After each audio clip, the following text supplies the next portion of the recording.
les éclairera.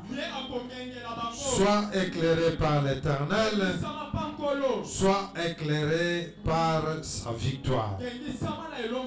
Et c'est bien par son amour qui nous amène un enseignement qui nous éclaire sur toutes choses.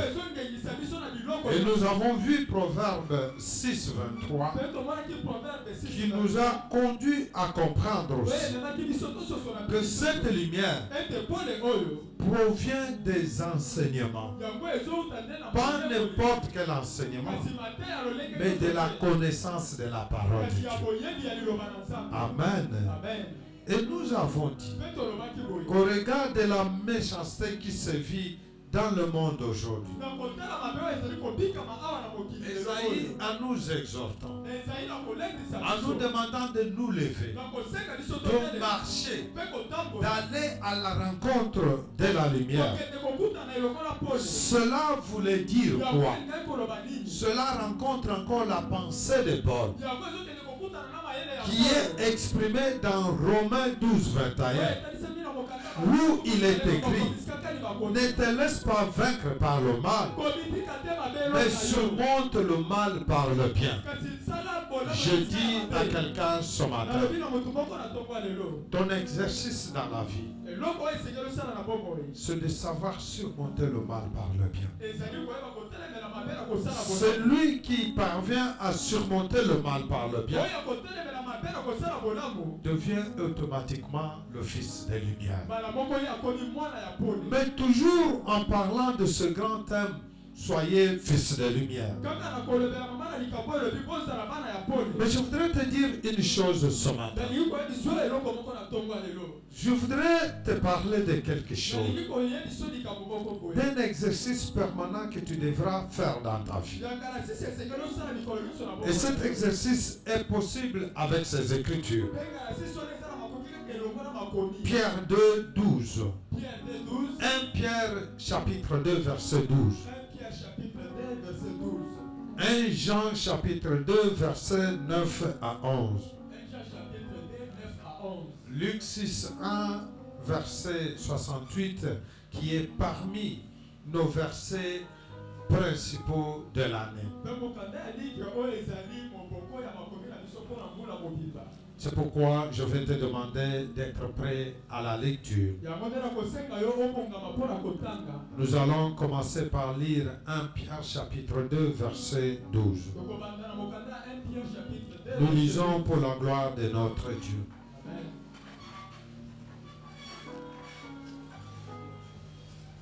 Il est écrit ce qui suit. Ayez au milieu des païens une bonne conduite. Soulignez une bonne conduite. Afin que là même où ils vont vous calomnier, ils vous calomnient comme si vous étiez des malfaiteurs. Ils remarquent vos bonnes œuvres et glorifient Dieu au jour où il les visitera. Et glorifie Dieu au jour où il les visitera. Souligne deux mots importants. Une bonne conduite qu'il faut avoir. Deuxième chose, il remarque qui les païens doivent remarquer vos bonnes œuvres. À la fin, soulignez aussi au jour où il vous visitera. Est-ce que nous pouvons dire Amen? Amen. Je voudrais dire à quelqu'un, il est 12 heures et nous commençons notre prédication. Le thème de ce matin est intitulé exciter aussi les païens à glorifier Dieu. Si on pouvait être très long dans ce sujet, on dirait aussi exciter aussi les païens à glorifier Dieu au jour où il les visitera. Je dis à quelqu'un, la visite de Dieu dans la vie des hommes n'est pas encore finie, ne finira jamais. S'il y a eu ceux qui étaient visités, si le monde a été visité, je voudrais dire aussi à quelqu'un, tu es celui qui continuera à être visité et tu es celui qui deviendra un témoignage vivant afin que ceux qui n'ont rien de la visitation de l'Éternel aient aussi le goût de se voir être visités. C'est pourquoi nous avons dit dans ce chapitre, dans ce thème, exciter aussi les païens à glorifier Dieu. Parce que dans la visitation, il y a des richesses à recevoir. Dans la visitation, il y a la délivrance à recevoir. Dans la visitation, il y a la bénédiction et la rédemption. Mais aussi, il y a un autre aspect de la visitation qui est celui de jugement. C'est que dans la visitation, il y a deux concepts importants. Celui de la bénédiction et rédemption, mais aussi celui du jugement. On peut se dire, mais de quoi il est encore question? Nous n'allons pas finir la visitation sans bien comprendre ces deux aspects. C'est pour cela que la Bible nous dit que si nous excitons les païens à être visités, c'est qu'ils vont aussi glorifier Dieu, ou que Dieu va se glorifier dans leur vie. À ce moment-là, lors de l'autre visitation, qui est une visitation basée sur le jugement, ces païens ne seront plus victimes du jugement, mais ils vont échapper au jugement. Mais ils penseront à toi parce que tu as été un témoignage pour leur victoire.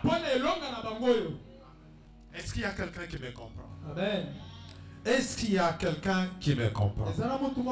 Parce que exciter, c'est encourager, c'est porter à quelque chose, c'est faire naître, c'est provoquer l'envie de quelque chose, faire naître dans l'autre l'importance et la connaissance de Dieu. Je voudrais dire à quelqu'un, on peut tout te donner, mais si quelqu'un n'arrive pas à te donner le chemin de la connaissance de la vérité, c'est que de tout ce qu'il t'a donné, il manque quelque chose de très important. Il manque quelque chose de très important. Oh, c'est pourquoi je dis à quelqu'un, mon père peut me donner l'éducation, mon père peut me donner les moyens, mon père peut me laisser l'héritage. Mais quand je réfléchis bien, s'il ne m'a pas montré le chemin de la connaissance, de la vérité et de la vie, c'est qu'il y a quelque chose qu'il ne m'a pas donné. Oh, c'est pourquoi je dis à quelqu'un, toi qui comprends déjà ça, aie quelque chose à donner à l'autre. Aie quelque chose à donner à l'autre. Aie quelque chose à donner aux païens. Aie quelque chose à donner à ton environnement. Aie quelque chose à donner à ta femme. Aie quelque chose à donner à tes enfants. Tu peux tout leur donner. Tu peux tout leur donner. Mais si tu ne leur donnes pas la connaissance de la vérité divine, c'est que tu n'as encore rien donné. C'est que tu n'as encore rien donné. C'est que tu n'as encore rien semé en eux. Tu tu n'as encore rien semé. J'insiste, tu n'as encore rien semé. Parce que les biens que tu sèmes en eux, les biens que tu leur donnes, les biens vont s'épuiser. Les véhicules peuvent tomber en panne. Les maisons peuvent être ravies. Les maisons peuvent être récupérées. Mais si tu leur donnes, tu peux tout donner. Les habits peuvent se déchirer. Mais tout ce que tu donnes, c'est pour leur bonheur éphémère sur la planète Terre. Mais où est la place du bonheur éternel? Où est la place de la vie éternelle? C'est pourquoi je dis à quelqu'un, on peut tout te donner, mais si on ne t'a pas donné le chemin de la connaissance de la parole, reprends et revois celui-là. Dis-lui, il y a quelque chose qui manque. Il y a quelque chose qui manque. Il peut te demander, mais je t'ai tout donné, mais qu'est-ce qui manque? Dis-lui, la parole de Dieu à moi me manque. C'est un vide. Il faut que le manque de la parole de Dieu dans ton cœur, le manque de la vie selon la volonté de Dieu dans ta vie, soit un vide que tu dois combler et qu'on doit t'aider à combler. Oh, je croyais que je parlais à un peuple de Dieu. Peut-être que ceux qui m'écoutent dans les réseaux peuvent encore applaudir plus que toi qui es ici. Il y a quelque chose qui te manque. Il y a quelque chose qui n'a pas encore comblé ton cœur. Écoute, oh de foi, je vois des fois des gens dire aux uns aux autres, j'en vois aussi qui me le disent, papa merci pour ce que tu m'as donné. Mais jamais nombreux ne disent pas que papa, je suis comblé de toute la richesse. C'est pourquoi je dis à quelqu'un, même si je ne te donne pas l'argent, même si je ne te donne pas l'or, même si je ne te donne pas l'emploi, même si je ne te donne pas les habits, mais au moins, Dieu m'a élevé au milieu de toi pour que je te donne une richesse inépuisable, une richesse implacable, qui est la parole de Dieu, qui est la parole de Dieu. C'est pourquoi je dis à quelqu'un qui comprend, est-ce que tu peux me donner un amen très fort? Est-ce que tu peux me donner un amen puissant? Il y a quelque chose que je dois te donner qui est plus que l'or et l'argent. C'est la parole de Dieu. C'est la parole de Dieu. C'est la lumière éternelle que je reçois de mon Père et que je déclenche comme éclair sur ta vie. Est-ce que tu peux dire Amen? Est-ce que tu peux monter avec moi? Amen. Voilà la plus grande richesse. C'est pourquoi ce matin, je commence par dire aux uns et aux autres, dans la plupart des cas, l'extérieur de quelqu'un reflète sa richesse intérieure. Il y a quelqu'un qu'on peut regarder. On voit tes actes. On voit ta conduite. On déclare qu'est-ce que ton intérieur. Quelle est la richesse qui est dans ton cœur, dans ton intérieur? C'est cela. Et dans la plupart des cas, dans le verset que nous venons de voir, le 12e verset de cet épître de Pierre, il évoque un concept important, un concept très capital, relatif à la bonne conduite d'un chrétien. Une bonne qui est riche de signification implique la part plus pure, la plus élevée, la plus noble de bonté. Une conduite noble et excellente. Une bonne conduite qui n'est pas un moyen apparent et hypocrite d'acquérir sa réputation ou sa renommée, mais le reflet de sa lumière. Le résultat du reflet de sa lumière. Le résultat de quelqu'un qui a su réellement surmonter le mal par le bien. C'est-à-dire, quand on voit comment tu surmontes le mal par le bien, on sait définir qu'est-ce qui te conduit. Car je le disais un jour à quelqu'un, si la lumière est apparente, elle est faible. Regarde cette ampoule. La véritable lumière de cette ampoule, elle est à l'intérieur de l'ampoule. Mais elle fait éclater cette lumière par un verre transparent. Oh, c'est pourquoi je dis à quelqu'un que ton vrai être, c'est ton intérieur, mais qui fait éclater ta lumière par un verre transparent déterminé par le comportement de ton corps. Ce matin, je voudrais parler à un chrétien qui me comprend, à un chrétien qui considère que cette parole, elle est là pour le délivrer, elle est là pour apporter un changement dans sa vie. Ce verset 14, d'un sens profond, touche aussi à la discipline intérieure. Ce qui veut dire que ce temps discipliné intérieurement,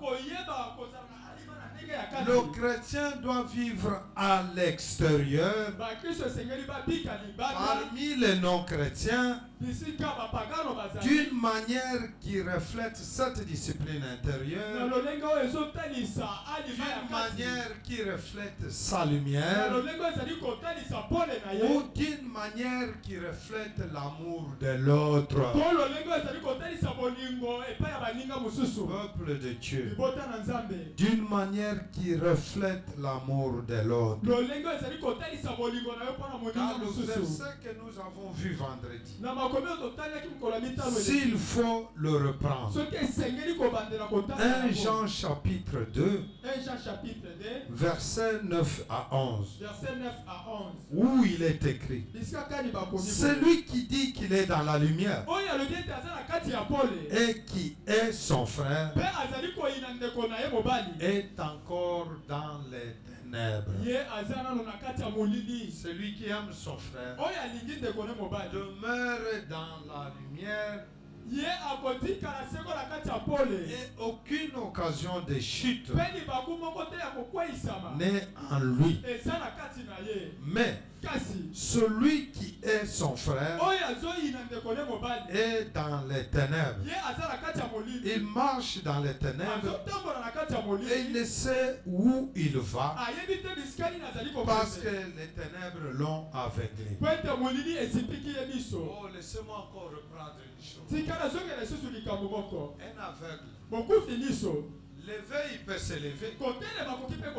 Esaïe dit, lève-toi. Marche. Marcher, il peut marcher. Mais sa marche ne peut avoir de sens que s'il a un conducteur. Il se lèvera. Il marchera. Il marche, bien qu'il y a la lumière, mais il ne voit pas la lumière. Il ne va pas là où il va. C'est pour cela, comme il ne va pas, même s'il y a un puits, même s'il y a un trou, il est appelé à tomber dans ce trou. C'est pourquoi j'ai dit à quelqu'un, ce n'est pas parce que tu ne vois pas, ce n'est pas parce que tu es aveugle que tu peux te dire la lumière n'existe pas.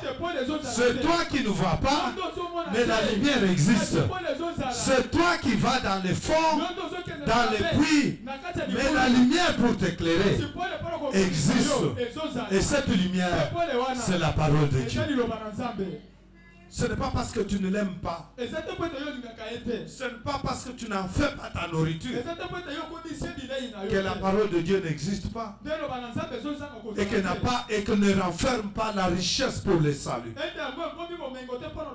Tu peux l'ignorer parce que tu es aveugle. Mais elle existe. Elle délivre. Elle guérit. Elle bénit. Elle rend prospère. Elle pardonne. C'est toi qui es aveugle.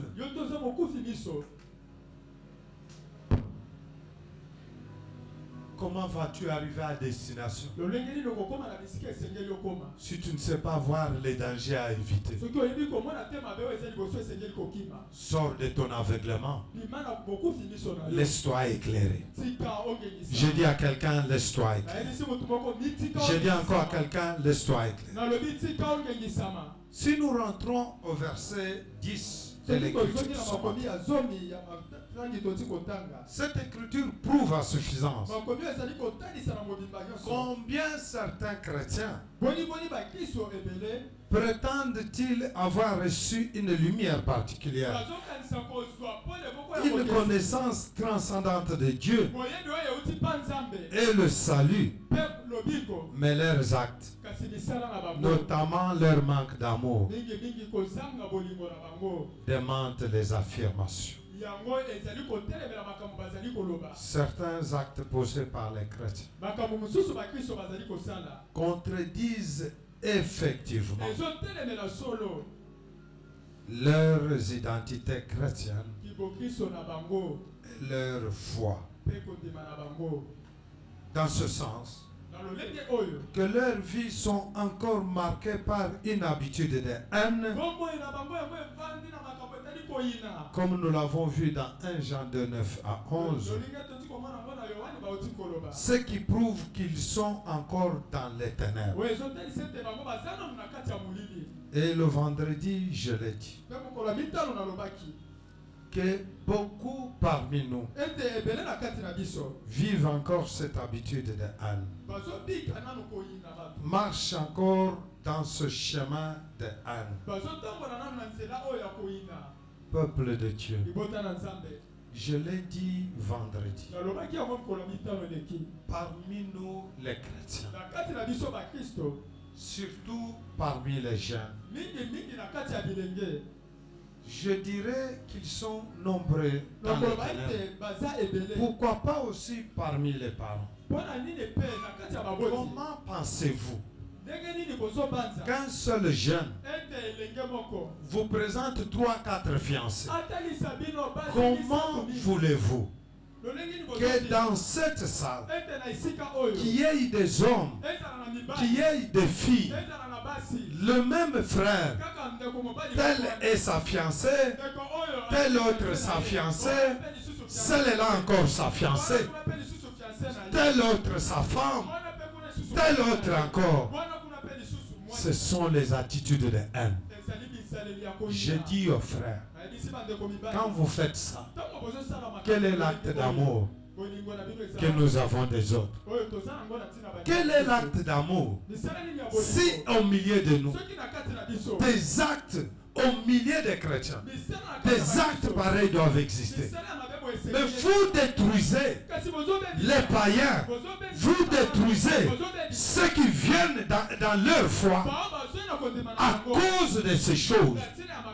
Là, ce sont les attitudes de haine et non d'amour. Parce que celui qui a l'amour ne peut pas voler l'objet d'autrui. Celui qui a l'amour ne peut pas violer autrui. Celui qui a l'amour ne peut pas assassiner l'autre. Celui qui a l'amour ne peut pas vouloir surmonter le bien par le mal. Ces choses doivent s'éloigner au milieu de nous. Ces choses doivent s'écarter au milieu de nous.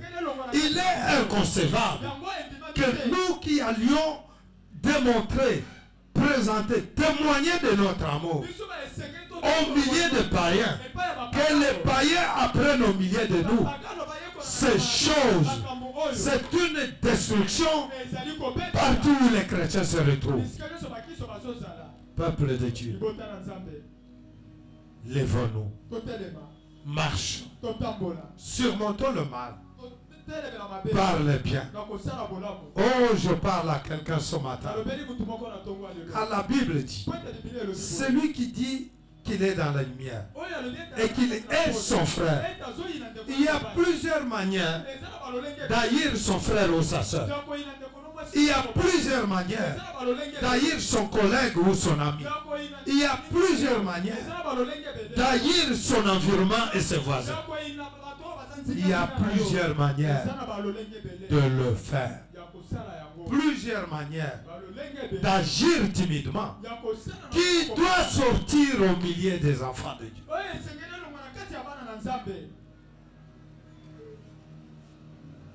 Monsieur, c'est toi qui m'as dit que tu veux me parler des fiancés. Ne te comporte pas comme certains de tes amis dans cette salle. Sois honnête dans ce que tu dois faire. Vous savez, c'est inconcevable, peuple de Dieu. Si nous sommes encore dans les ténèbres, sortons des ténèbres. Frère, que le Seigneur te bénisse.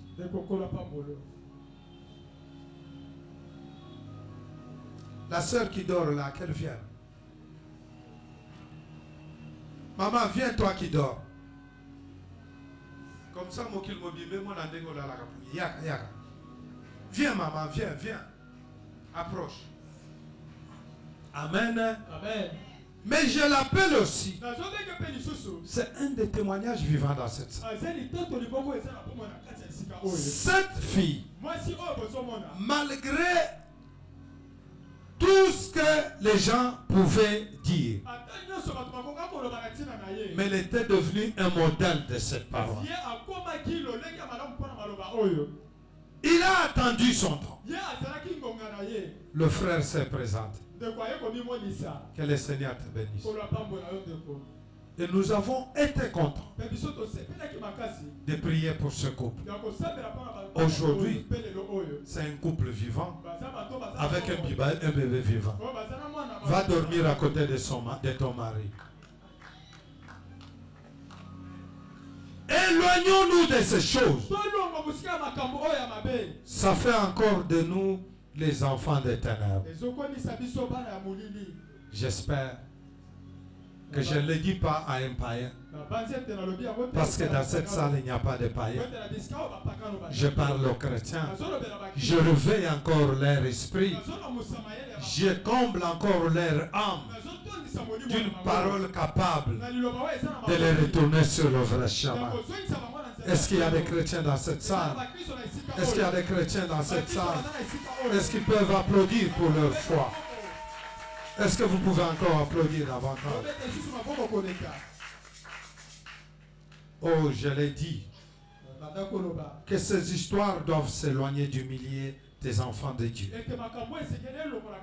et arriver à surmonter toutes ces habitudes du mal par le bien au milieu de vous et s'en servir d'exemple pour les païens. Oh, que cet épître de 1 Jean chapitre 2 verset 12 t'accompagne dans ta marche. Car il y a une profondeur pour toi. Alors je disais que par vos bonnes œuvres, vous excitez aussi les païens à glorifier Dieu au jour où il les visitera. Laisse-moi revenir à une chose. La visite de Dieu, c'est le moment où il s'approche des peuples ou des nations, soit pour le jugement, soit pour la bénédiction. Et dans le Nouveau Testament, le terme visite désigne la rédemption. C'est ce que nous avions vu dans Luc chapitre 1. verset 68. Où il est écrit: béni soit le Seigneur, le Dieu d'Israël, de ce qu'il a visité et racheté son peuple. Oh, je dis à quelqu'un, la visite de Dieu t'amène dans la rédemption. La visite de Dieu t'apporte ce qui est utile pour ton salut. La visite de Dieu te rachète. La visite de Dieu t'apporte l'abondance. Oh peuple de Dieu, nous nous approchons de l'abondance, mais devenons d'abord fils de lumière et excitons les païens à vivre aussi cette gloire au jour de leur visite. Oh, j'étais en train de dire que la visite de Dieu, c'est le moment où il s'approche des peuples ou des nations, soit pour le jugement, soit pour la bénédiction. Et nous avons vu l'exemple de la bénédiction. Et c'est pourquoi j'ai dit à quelqu'un, quand la grâce de Dieu visite le cœur d'un non-croyant, quand la grâce de Dieu visite le cœur d'un païen, il répond par la foi, qui sauve et qui glorifie Dieu, car il se souvient du témoignage des chrétiens qu'il a observé.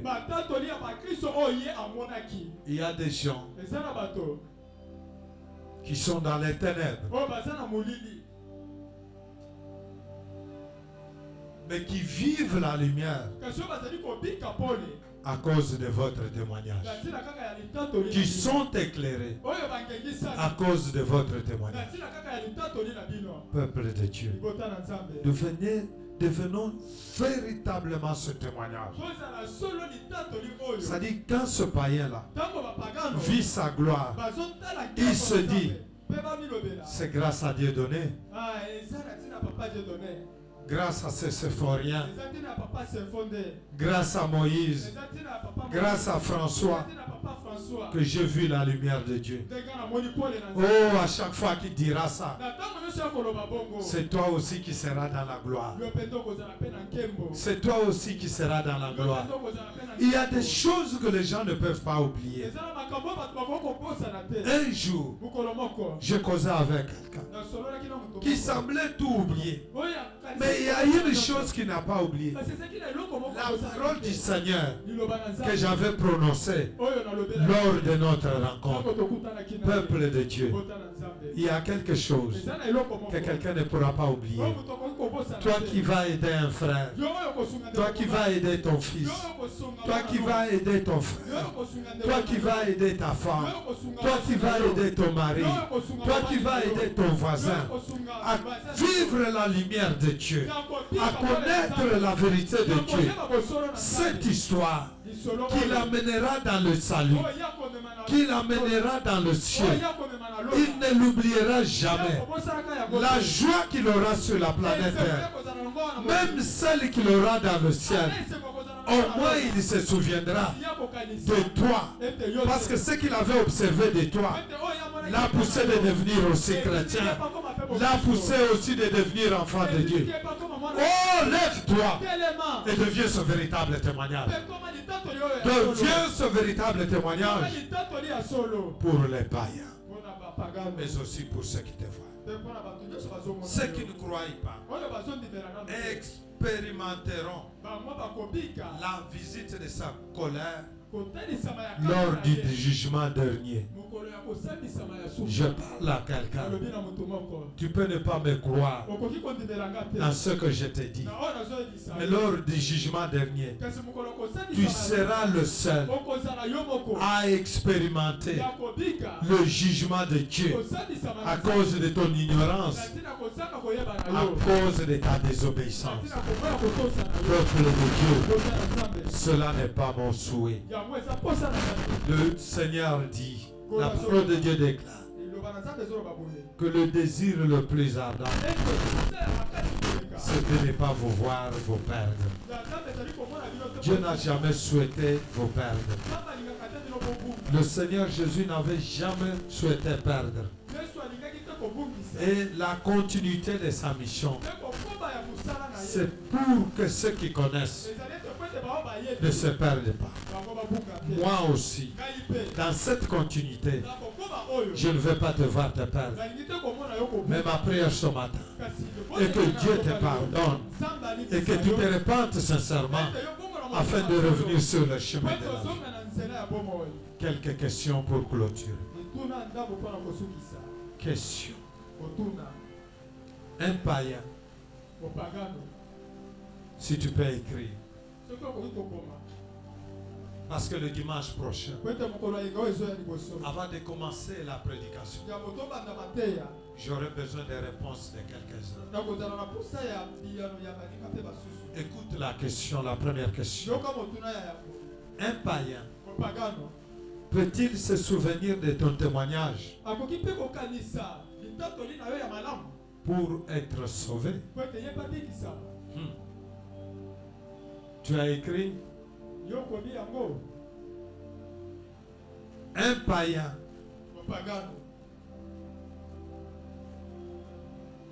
peut-il se souvenir de ton témoignage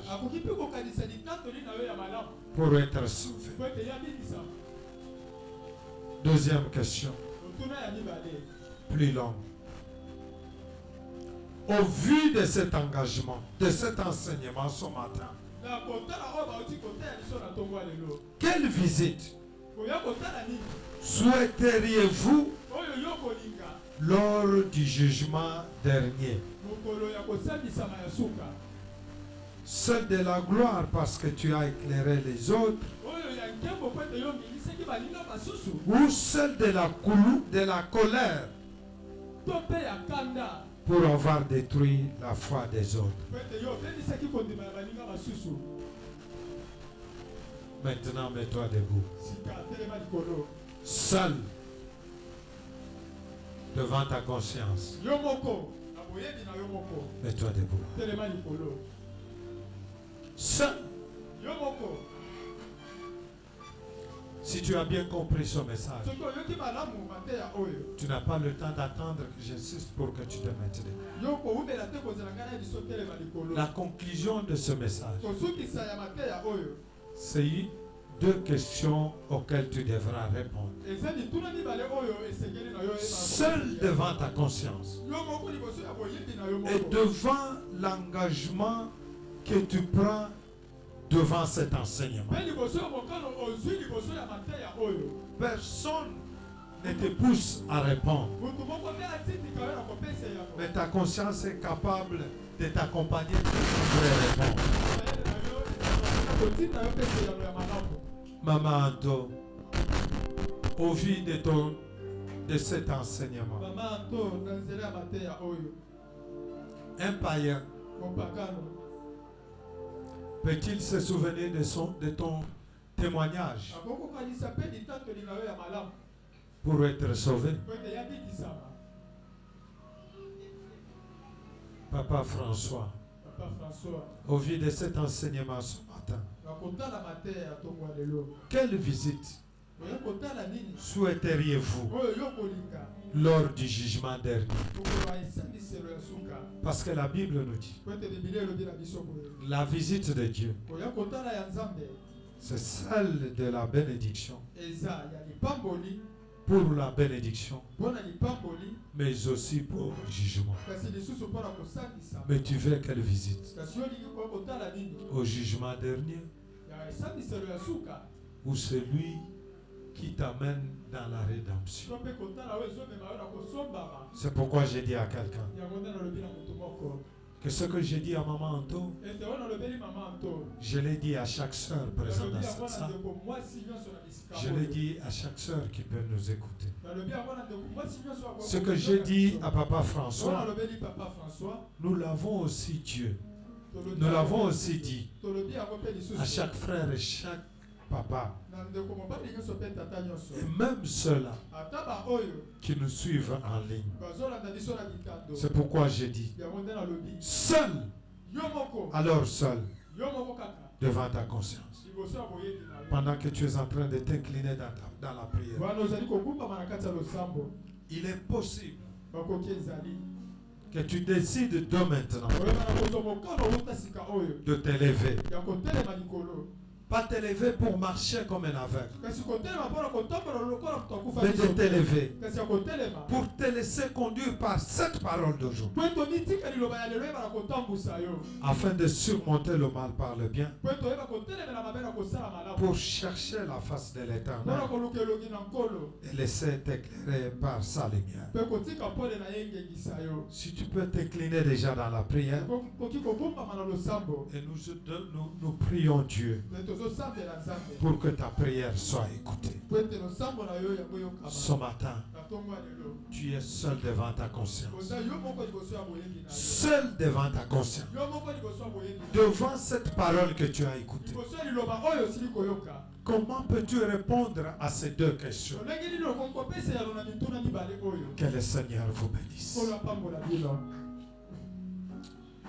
Je voudrais même que les instruments se taisent. Je voudrais vraiment que la